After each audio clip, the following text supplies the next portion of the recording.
Anadolphe Jacob, and my teammates and I are here to discuss about the report that we have tried to critically evaluate on corporate sustainable reporting by firms.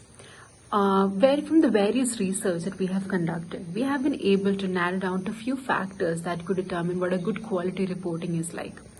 Corporate sustainable reporting has been about balancing the company's operations. However, it can no longer be said that because in the recent times, corporate sustainable reporting is all about making the firms accountable to its shareholders, stakeholders, community, and the environment in which they operate. Firms have to adhere to certain benchmarks rated by the rating agencies, such as the GRI indicators or the Equator principles. And of late, we have seen how integrated reporting is one such method which has been gaining massive popularity among the firms. Integrated reporting is all about integrating the non-financial information and the financial information in the financial report. And the reports have suggested that integrated reporting has led to reducing the legitimacy gap in reporting.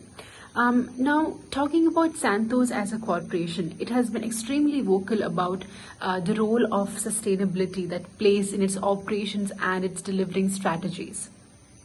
Santos has 7 sustainability pillars, which it has aligned with the United Nations Sustainable Development Goals. It has achieved few of its targets, and one of the major target is to reduce emission by 5% across Cooper Basin and Queensland, and to achieve zero economic footprint by 2040. Santos has always followed the framework of National Emission and Greenhouse Reporting (NGR) framework since 2010. Now, I would like to pass it on to Douglas and Sanjay, my teammates, to talk more about what we have trying to explain in our report. Thank you so much. Thank you, Anna. Now that we've heard Santos' disclosure model, I will be now talking about Woodside Energy Group on how they've addressed their CSR in terms of their performance in relation to their interaction with the physical and social environment. Woodside clearly stated in their sustainability report that they have created it in accordance with GRI options. They in 2019 have specified its core options under 3 topic-specific standards, which are GRI 200 for economic, GRI 300 for environment, and GRI 400 for social. GRI helped Woodside to decide which information to use in their sustainability report. They have used ESG framework as a reporting structure as they consider themselves and their activities needs to be accounted for in terms of environment, social, and governance.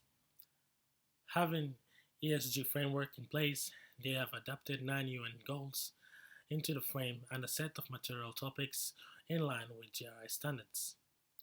Having GRI standard as a closing model, Woodside beginning to set goals and targets every year of the report. One example of how they disclose is since they are an energy company, they would use GRI 302 energy standard.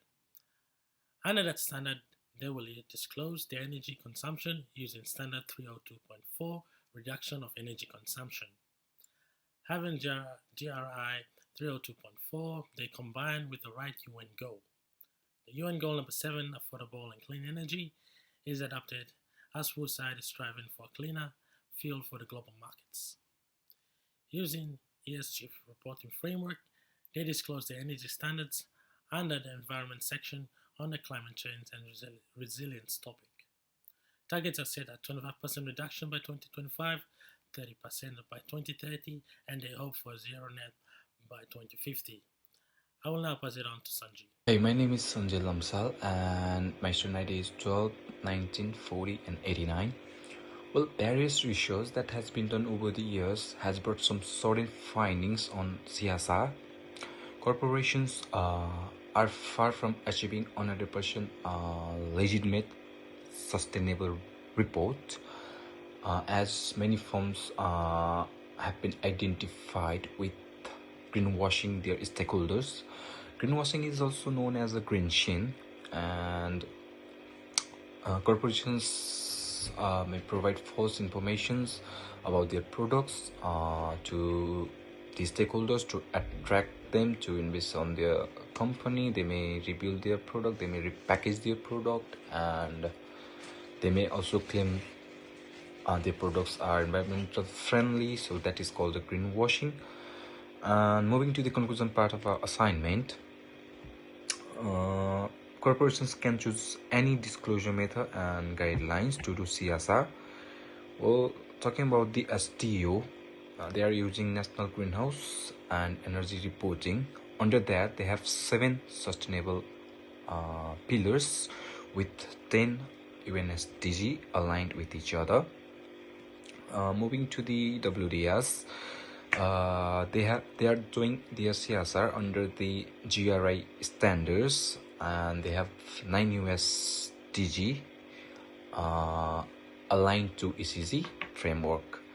Well, we try to conclude on the basis of annual report practices and the model disclosure, which company is more transparent, and both companies are using one single disclosure method.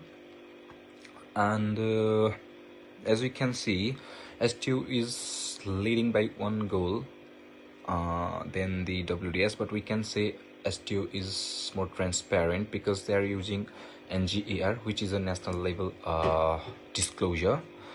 And so we conclude that WDS is more transparent because they are using GRI, which is widely recognized, and